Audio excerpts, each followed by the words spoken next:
do. Hey, what's up, everybody? Welcome back to the Square the Circle Music channel. It's me, your pal, your host, Aaron Major. That's right. I'm doing a contest entry tonight, guys. I've had some time to sit and actually watch some fellow vinyl community content creators, man. And it's a little community we have here, and I love it dearly. Really great to see Christian from the CGCVINYLGUY channel. Had no idea, overcoming adversity, kick ass, man, way to go. Hitting 60, what an incredible milestone. So yeah, man, fucking rock and roll. I love the contest idea. You want us to do 6 records from when we were 6 years old. So me, I'm probably one of the younger guys to be entering your contest. I was born in 1980, and so in 1980, 6 years old, that would put me in 1986. And finding a bunch of stuff in my collection from 1986 was not an easy task. So thanks for the fun, the fun homework, and I got to plow through everything and look for all those hits that I love from the year 1986. Not a giant fan of pop music and rock and roll from that specific year, to be exact, because I was only 6 years old at that time, and I wasn't listening to what was prevailing in popular industry. I really wasn't listening to Madonna, and I wasn't listening to Iron Maiden at age 6. So there's not a ton of shit, not a ton of pop music in my collection from that specific year. A lot from 80 through 84, and then it kind of goes from 88 and on in my collection. So cool task.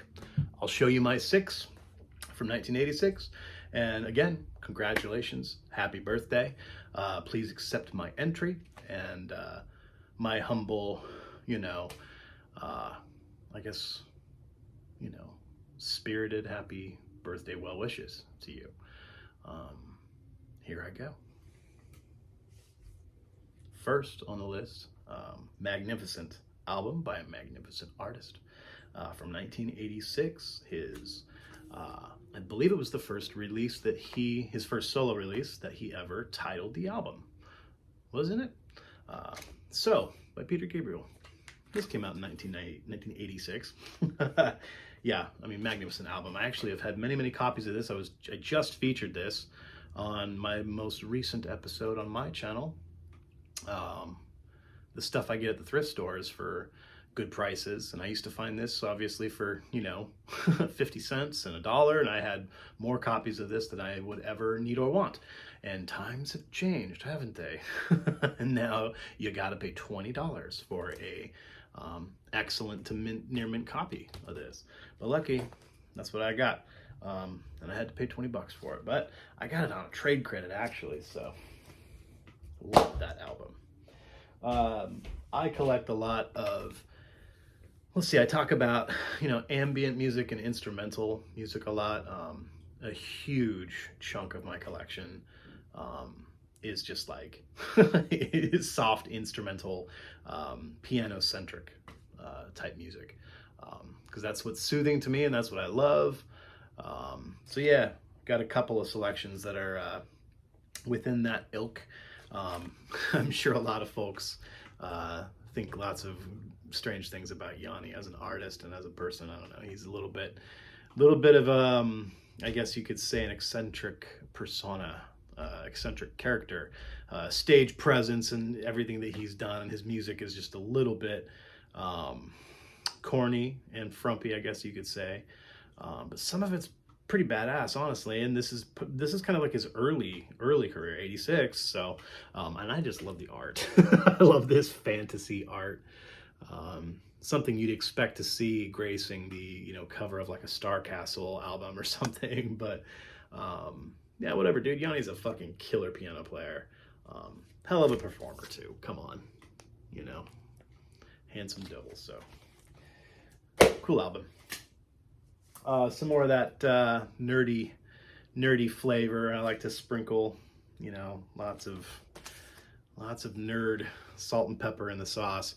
I love Shadowfax. This band made a huge career for themselves in the late 70s, early 80s as kind of like a new jazz, you know, new age jazz, world folk, you know, fusion kind of, you know, I don't know. It's really, really great sound, great production value. Windham Hill label. But before this, just even like, you know, 5 years prior to their career on Windham Hill as like kind of a new jazz band, they were a prog rock band. And they put out, I think, just one album really called Watercourse Way in like 76, I want to say. Took a 4-year hiatus and then started cranking out this kind of stuff. It's really, really cool. If anybody likes kind of, like I said, fusion jazz, but that new jazz feel of the late 70s and early 80s, there's some kind of like Far East Asian flavors in this. So you get like, you know, kind of wood flute, you know, Japanese wood flute stylings in here, and a lot of kind of pentatonic, playing in the pentatonic scale a lot on a lot of these songs. But these guys are all fantastic. 6 dudes, at least 6 in the band. Sometimes they had a 7th, 8th guy step in and play some extra instruments and whatever. But the opening track on this album specifically is called Too Far to Whisper. 1986, by the band Shadowfax. So yeah, these guys are fucking really great. If you like the nerdy perm jazz of the 80s. Perm jazz, dude. Just the right amount of saxophone, not too overbearing, you know. Really, really cool. Cool band. More of that 1986 sound. This is a big one. I don't know. I didn't really discover this band till about like, I don't know, maybe like 10 years ago. But I remember kind of hearing of them and hearing them around like in the late 80s and early 90s and stuff when I started listening, really actually listening to popular music. And I just fucking love this album. Color of Spring by Talk Talk. Yeah. This is a reissue. This is like a 2015 reissue that I got. I did have an original pressing of this, maybe like, I don't know, 4 or 5 years ago, and I don't know why I let go of it, but thank goodness I was still able to snag a reissue of this, because they're just, it's not around. You can't really find it anywhere, and this is a really, really nicely done, nice, thick, you know, inner sleeve is really super quality. Yeah, really magnificent album. The first 3 songs on this album are just drop you to the floor, drop you to your knees. Really great band. Everybody check out Talk Talk. All right, getting down to the last here. Number 5 out of my 6 from 1986. Yeah, metal begins for me. I discovered this album probably, it was like summer of 92.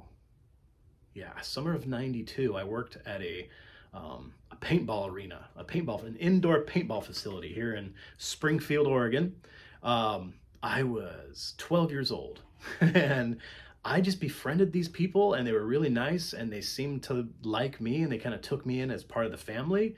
I just started kind of hanging out there and playing paintball on the weekends, and then it got to be like, oh yeah, Mage, you can play for free, whatever, we're not going to charge you, come on in anytime. And I didn't ever have to pay a toll, you know, the fee to pay just to play for an hour or whatever.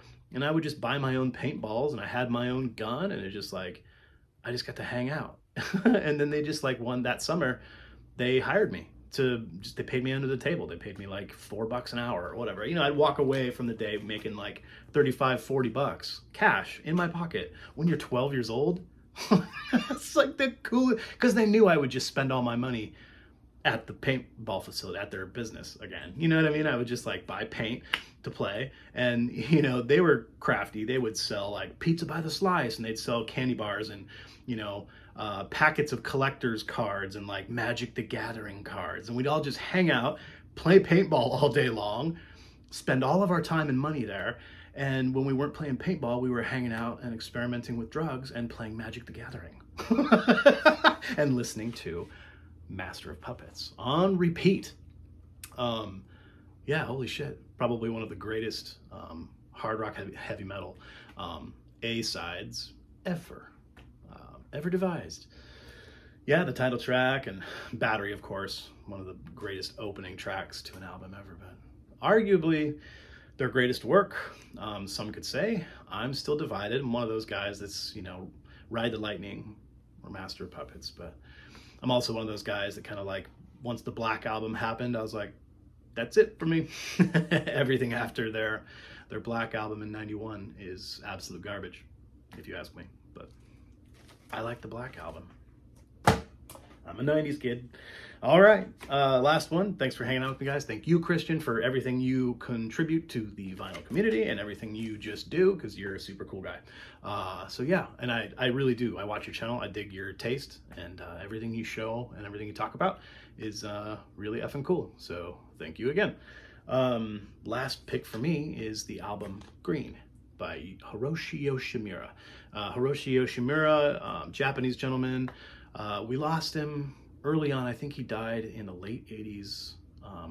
Was it he, or was it another one of his colleagues, who's that guy that he has done albums with? Fuck, I can't remember his name, but he died young in a car crash. And they would collaborate a lot. But Hiroshi Yoshimura, really fantastic Japanese minimalistic ambient, mostly on just kind of Rhodes piano. Sometimes you'd hear some, you know, other synthesizer, never any like, you know, Moog or Mellotron or anything like that. Just always just kind of real simplistic, really minimalistic Fender Rhodes sound, and then maybe just a few other little kind of tricks here and there, but also a lot of, you know, ambient, atmospheric sounds in his music. I believe this was his second work, his second album that he ever released. Would do stuff paired with like art installations and exposition centers all throughout, you know, Metro Japan in the 80s. And so his first one was like 82, and that's probably one of my favorite albums of all time. I think it is. It's like on my top 10 of greatest albums of all time, is Hiroshi Yoshimura's first album from 1982 called Music for 9 Postcards. This was his second in 1986. I think it was either his second or his third. He has another one that's called like Aaron Resort, and then maybe that was in 84, and then this in 86. So anyway, the album called Green. If y'all like you know, your Japanese minimalism, this is the album for you. So that's my 6 picks when I was 6 years old in 1986. 666, the mark of the beast. Thank you very much, Christian, for everything you do again. And I am Aaron Major from Springfield, Oregon, from the Square the Circle Music Channel. Peace out, bitches.